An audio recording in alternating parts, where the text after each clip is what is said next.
लोकक्षेमार्थं स्वामिनः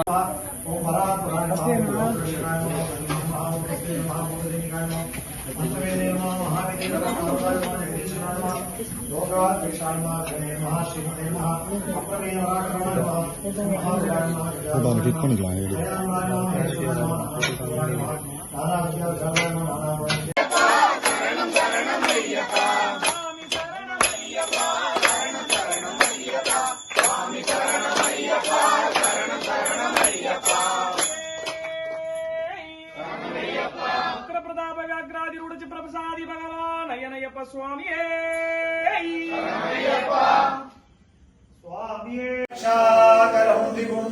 पार्वती हृदयानंदं शास्तारं प्रणमाम्यहं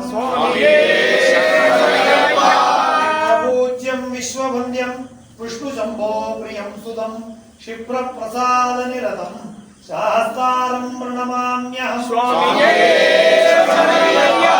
समादङ्गगमनं कारुण्यामृतपूरितं सर्वविघ्नहरं देवं शास्तारं प्रणमाम्यहं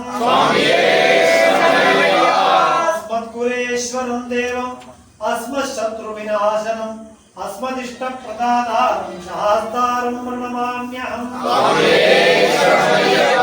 पाण्ड्येशवंशतिलकं केरळे केळिविग्रहम् आर्तत्राणवरं देवं शास्तारं प्रणमाम्यहं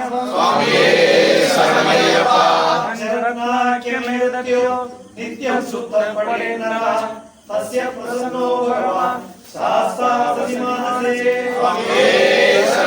तस्य धन्वन्तरिर्माता पिता रुद्रोऽभिषक्तमः तं शास्तारमहं वन्दे महावैद्यं दयानिधिम् भूतनाथ सदानन्द सर्वभूतदयावर रक्ष रक्ष महाभागो शास्त्रे तुभ्यं नमो नमः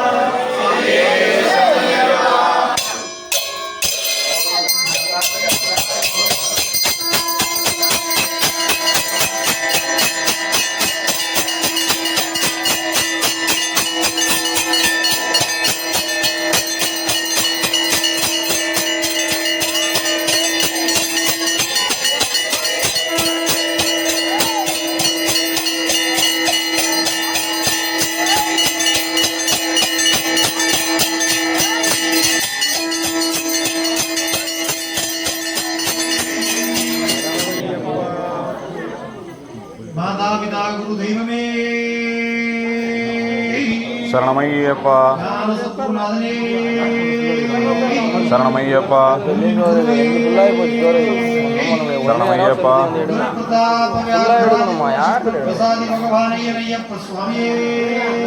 शरणमय्यप्पा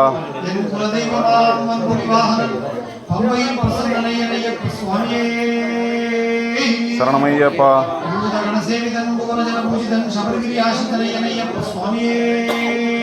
शरणमय्यप्पा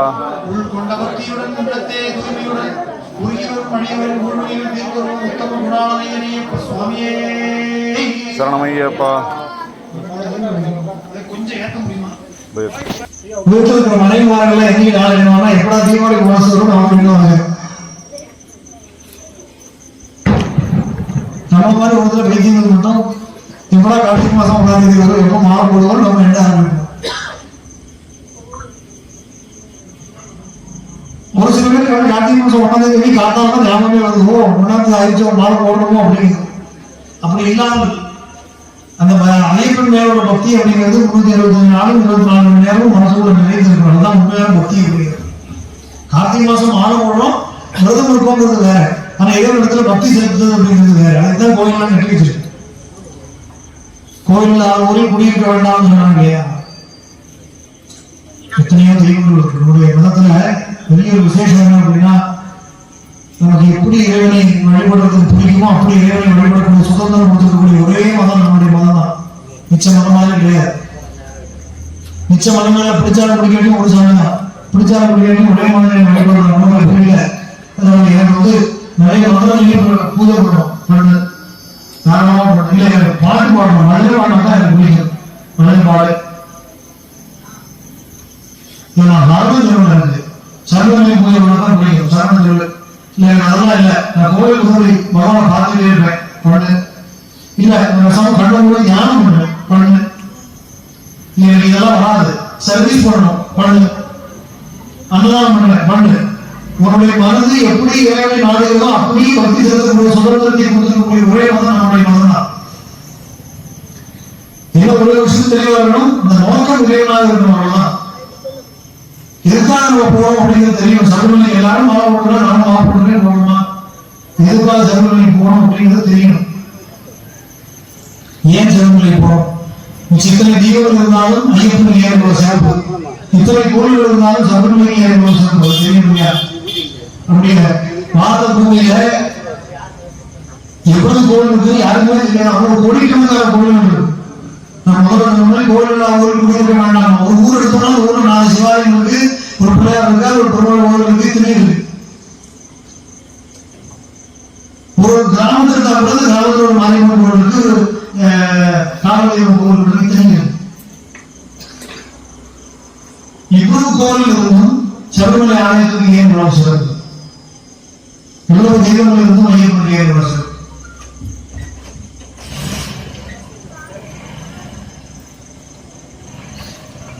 அதோட முக்கியமான ஒரு விஷயம், இப்பதான் நீங்க சொன்னீங்க வருஷம் முழுக்க சாமியை வழிபடணும் அப்படின்னா ஏன் கார்த்திகை மார்கழி மாசம் தான் மாலை போடணும்? கேள்வி வருவியா? ஏன் கார்த்திகை மாசம் 1ஆம் தேதி மாலை போடணும்? சபரிமலை கோவிலோட தனி சிறப்பு என்ன அப்படின்னா, எவ்வளவோ கோவில்கள் இருக்கு. உதாரணத்துக்கு திருவண்ணாமலை எடுத்துப்போம். திருவண்ணாமலை சிவபெருமான் ஜோதி உருவான் இருக்கிறோம். குருவாயூர் எடுத்துக்கிட்டீங்கன்னா குருவாயூரப்பன் கிருஷ்ணனை தானே கையால் பூஜை பண்ண வைக்கிறோம். அதெல்லாம் தான் இருக்கு. ஆனா அந்த கோயில்களை யார் கட்டிக்கிறா? அந்த கடவுளுடைய பக்தர்கள் ஒரு விஷயமோ ராஜாவோ கட்டிக்கிறார். சபரிமலை கோவிலுக்கு முதல்ல என்ன சிறப்பு அப்படின்னா, இந்த கோவிலை எப்படி கட்டணுமோ பகவானே தன்னுடைய வாயிலாக உத்தரவு இப்படித்தான் அமைக்கணும்னு சொன்னால் அதன்படிதான் அந்த கோவில் கட்டப்பட்டிருக்கிறார். எந்த கோவில் அப்படி கிடையாது. அதான் ஐயப்பனுடைய ஸ்பெஷாலிட்டி.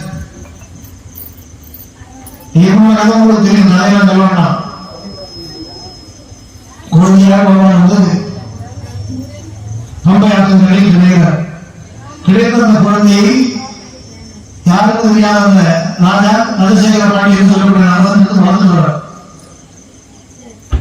அந்த அரசு என்ன நினைச்சு வளர்றா?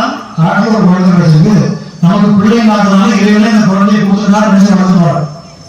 ஆனால் அந்த குழந்தை தான் தெய்வம் அப்படிங்கிற எங்கேயுமே காட்டிக்காம மனிதனை போலவே தன்னுடைய செயல்பாடுகள் இருக்கிறது. இது சாதாரண மனித குழந்தை கிடையாது. இறைவனுக்கும் தெரிஞ்ச ஒரே ஒருத்தர் நம்முடைய குரு மட்டும்தான், வேற யாருக்கும் தெரியல. பாக்கிலாம் என்ன நினைக்கிறாங்க? ஏதோ ஒரு காலத்துல ஒரு குழந்தை கிடைச்சது, கிடைச்ச குழந்தை நிறைய வந்து வளர்ந்துருவாங்க நினைக்கிறாங்க எல்லாரும். குழந்தைக்கு தக்க வயது வந்தோடனே பாடசாலைக்கு அனுப்புற பள்ளிக்கூடத்துக்கு. பள்ளிக்கூடத்துக்கு படிக்க போனவனே அந்த குரு அவரும் கிட்டத்தட்ட 12 வருஷ காலம் அவருடைய குரு இருந்து படிச்சதையும், அதுக்கப்புறம் ஒரு 12 வருஷ காலம் படிச்சதை அனுபவத்தில் கொண்டு வரணுமே. அதுக்கு 3 வருஷம் ஆகுது. 24 வருஷம் ஒரு அபியாசம் பண்ணி கற்றுக்கிட்ட வித்தியைகளை வெறும் 3 மாசத்துல மனிதன் கற்றுக்கிட்டான். 3 மாசத்துக்குள்ள முடியுமா? நம்ம இப்போ ஒரு போன் வாங்கினோம்னா அது என்னன்னா மற்றவங்களுக்கு தெரியறதுக்கே 10 நாள் ஆகுது. அது யாரோ உட்காந்து சொல்லி தர வேண்டியிருக்கு. ஆனா அந்த குரு உணர்ந்து கொண்டாடலாம். இது சாதாரண மனித பிறகு கிடையாது. ஏன்னா எனக்கு என்னெல்லாம் பாடம் சொல்லணும்னு நினைக்கிறாரோ நினைக்கக்கூடிய பாடத்தை முன்னாடியே அவர் தெரிஞ்சு சொல்றாரு. யார் குரு யார் சிஷ்யங்கிற சந்தேகம் வருது. இதோ நம்ம பாடங்களை கொடுக்குறோம் நினைச்சிட்டு போனா அவருக்கு இவர்களாக சொல்றாரு ஒரு விஷயத்துக்கு. அப்ப அவர் புரிஞ்சு கொண்டார் இவங்க சாதாரண மனிதன் கிடையாது. இவன் மனிதனை போல ஒரு வேஷம் கொடுக்குறாங்க. வேற யாருக்கும் தெரியல ரகசியம். அப்போ பல வருஷ காலம் இருந்து படிக்க வேண்டிய கல்வியை ஒரு 3 மாசத்துல படிச்சு முடிக்கிறார். படிச்சு முடிச்சுட்டு ஒரு குரு படிச்சு முடிச்சதுக்கு குருதட்சணை கொடுக்கணும். சும்மா சரணம் சொல்லும் போது பொழுதுலாம் சொல்றதில்லை. ஒரு சரணத்துக்கு அர்த்தம் இருக்கு. குருவே சரணமையப்பா, குருதட்சணை அடுத்தவரே சரணமையப்பான்னு சொல்லணும். ஏன் வரும்னு தெரியணும் இல்லையா? என்ன தட்சணை கொடுத்தா? பைசா கொடுத்தாரா? 11 ரூபா கொடுத்தாரா? 1000 ரூபா கொடுத்தாரா? இல்ல. அவர் குரு சொல்லுவாங்கன்னா, அப்பா நீங்க ரத்தம் பாடம் வந்து நல்ல காசே வச்சு கொடுக்குறாங்க, எனக்கு வேணாம், எனக்கு தெரிஞ்சு போச்சு நீ மனிதன் கிடையாது, மிச்சமான நம்பி ஏமாந்து போகலாம், எனக்கு தெரியும் நீ சாதாரண மனித குழந்தை இல்லை, நீ எனக்கு நிஜமாவே குருதட்சணை கொடுக்கணும் அப்படின்னு நினைச்சியா? நீ எங்களை படிச்சதே ஒரு நாடகம் தான். ஏன்னா உனக்கு எதுவும் சொல்லித்தர வேண்டிய அவசியம் உனக்கு எல்லாம் தெரியும். ஆனவர் வித்தியவன் 64 கல்வியும் மரணம் சொல்லி வைத்து 64 கல்வியும் 64 நாள் கற்றுக் கொள்கிறார். அவ்வளவுதான், ஒரு கலைக்கு ஒரு நாள் அப்படி படித்துக் கொண்டார்கள். அதனால இது உலகத்துல எங்கேயுமே கேள்வி கூட பட்டதில்லை. அப்படிப்பட்டவனுக்கு நீ எனக்கு நானோ குருவாக சொல்லிக் கொடுத்த அப்படின்னும் அதுக்கு மரியாதை செலுத்துறதுக்கு நீங்க குருதட்சணை கொடுக்குற அப்படிங்கிறதெல்லாம் நீ நடத்தக்கூடிய நாடகம். நீ உண்மையிலேயே நாடகத்துல நானும் ஒரு பொருளுக்கு எனக்கு தட்சணை கொடுக்கணும்னு நினைச்சியா? என்னுடைய மகன் இருக்கான், பிறகு வந்து அவனுக்கு 2 கண்ணும் தெரியாத வாங்கி பேச முடியாது, நீ அவனுக்கு ஏதாவது அறிஞர் பண்ணியா அது எனக்கு கொடுக்கக்கூடிய குருதட்சணை இருக்கணும் அப்படின்னு சொல்லி சொல்றாரு.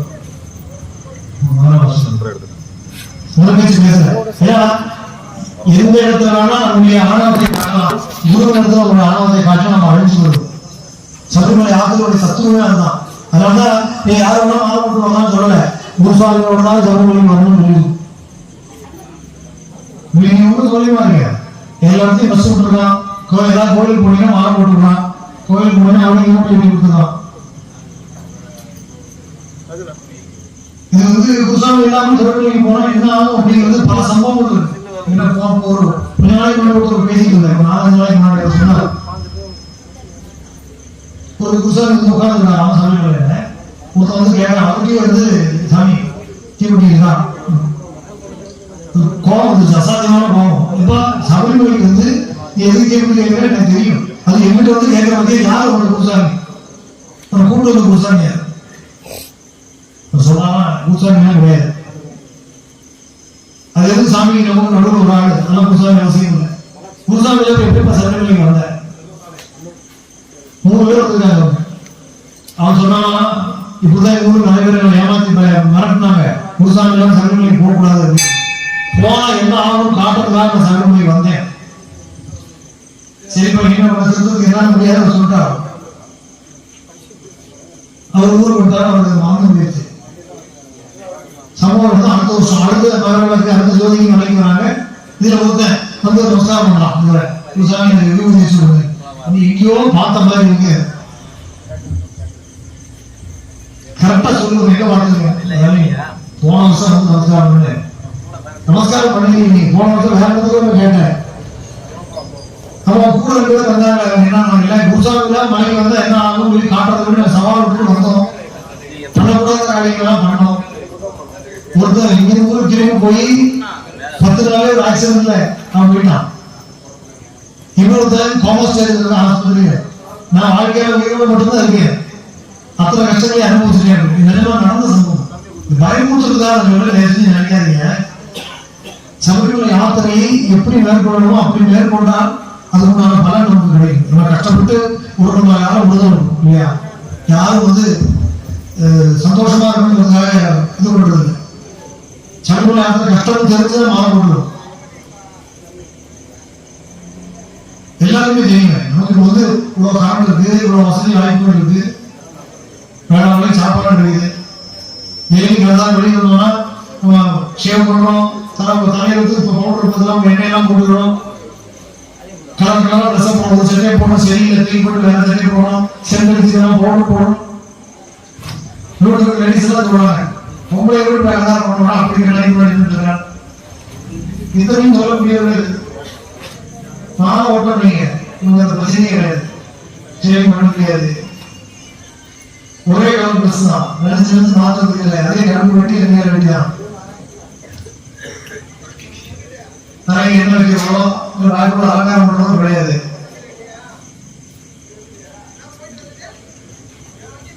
இப்போ அடுத்தவங்களுக்காக வாழறது போய் உண்மையிலே நமக்காக வாழக்கூடிய காலம் இந்த மெட்டலாம். இதுல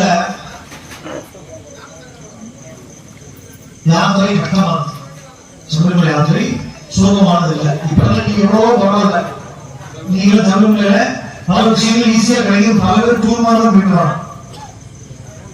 ஒரு 15-20 வருஷம் முன்னாடி வரைக்கும் கூட சபரிமலை யாத்திரை எவ்வளவு கடினமா தான் இருந்தது. நாமெல்லாம் ஏறும்போது நம்ம சின்ன பாதையே கம்மா பாதையே அடப்பிச்சிருக்கோம். சவுண்ட் கிடையாது, இந்த மாதிரி டிராக்டர் இல்லையா, கழுதான் தூக்கி போகும். நொடுக்கு பார்த்தா மட்டும் தனியாக இருக்கிறோம், சுத்திடும், 50 சுத்திடும். நீதிமலை ஏறும்போது காலை அட்டப்பூச்சி பிடிக்கும். நம்ம மூக்குடி இதெல்லாம் வச்சிருக்கோம், உப்பெல்லாம் வச்சிருக்கோம். எங்க பிடிக்குது பார்த்தா கால வச்சா ஒரு பூச்சி ரத்தமா போட்டோம். இந்த மாதிரி கான்கிரீட் கிடையாது, மேல ஷெட் கிடையாது. மழை வச்சா மழை, வெயில் வச்சா வெயில். அந்த சபரிமலை நடிக்க பயங்கரமா தான் இருக்கும். இதுக்குன்னு மழை இல்லாம வெயில் அடிச்சது நீங்க அவ்வளவுதான், இறங்கவே முடியாது. நீங்க தென்னை மட்டை கிடைக்குமா, இலை கிடைக்குமா, இலை தூக்கி போட்டு ஓடி போய் அது மாதிரி வெயில் நிற்கணும். சும்மா மலைக்கு ஏன் சின்னமாக போயிட்டு எவ்வளவு கஷ்டமா தான் இருக்குது. அப்படியே ஒன்றுமே பண்ணணும், கரெக்டா கேட்குது உங்களுக்கு, அது போதும். அப்போ யாத்திரை கஷ்டமானது. நம்ம வீட்டுல சௌக்கியமா சாயங்காலம் போடுவோம், ஒரு நேரம் கரண்ட் பில் கூட நமக்கு டென்ஷன் ஆயிடுது. அதோட முக்கியமா நம்ம கையில வச்சிருவோம் நினைங்க, கரெக்டா தான் வச்சுக்க. தொலைபேசி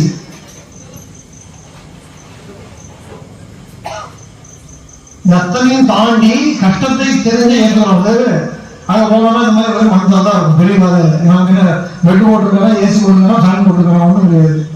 இந்த மாதிரி எல்லாம் வளர்த்துக்கணும். சாப்பாடு நம்ம நினைச்ச நேரத்துல சாப்பிட முடியாது, என்ன கிடைக்குதோ அதான் சாப்பிட முடியும். எனக்கு வந்து வெளியூருக்கு வந்திருக்கேன், எனக்கு பிஸ்னரி வாட்டர் பாட்டில் கொண்டு வச்சிருக்காங்க. நம்ம அழுது தாண்டி வந்து அடிக்கிற வெயிலுக்கு ஏதோ ஜூஸ் அடிக்கணும்னு பார்ப்போம். நாளைக்கு நம்மளாம் ஜூஸ் விடுமா, எந்த தண்ணியில போனாலும் கடவுளுக்கு தான் வெளிச்சோம். ஆனா எதுவுமே உடம்புக்கு வராது. இந்த மாலை கழுத்துல இருக்கிற வரைக்கும் எதுவுமே உடம்பு பண்ணாது. அதான் சத்தியம். இப்ப கஷ்டம் தெரிஞ்சுதான் சொல்ல முடியாது. முதல் வருஷமா நீங்க சொல்லுங்க, ஏமாச்சி கூட்டு போயிடுவாங்க. உங்களெல்லாம் இருக்கும் சபரிமலை அப்படின்னு சொல்லி கூட்டு போயிடுவாங்க. அது மாணவர்களா பொய் சொல்லக்கூடாது. இல்ல அப்புறமாலும் பொய் சொல்றது யாருன்னா குருசாமி தான். உலகத்திலே பாவமான ஒருத்தர் யாரு குருசாமி தான். ஏன்னா நம்ம நினைச்சிருக்கோம் இங்க எல்லாரும் குருசாமி காலில் விடுவாங்க, அவர் எல்லாரும் விபூதி வச்சுருக்காரு, சபரிமலை யாரும் யாரும் கூட்டு போறாரு. உண்மையிலே ரொம்ப பாவம் யாருன்னா குருசாமி. ஏன் தெரியுமா, ஒருத்தன் வந்து காலில் விழுந்தாங்கன்னா நம்ம பண்ண புண்ணியெல்லாம் அவனுக்கு கூட அவனுடைய பாவம்லாம் நமக்கு ஒத்தும்.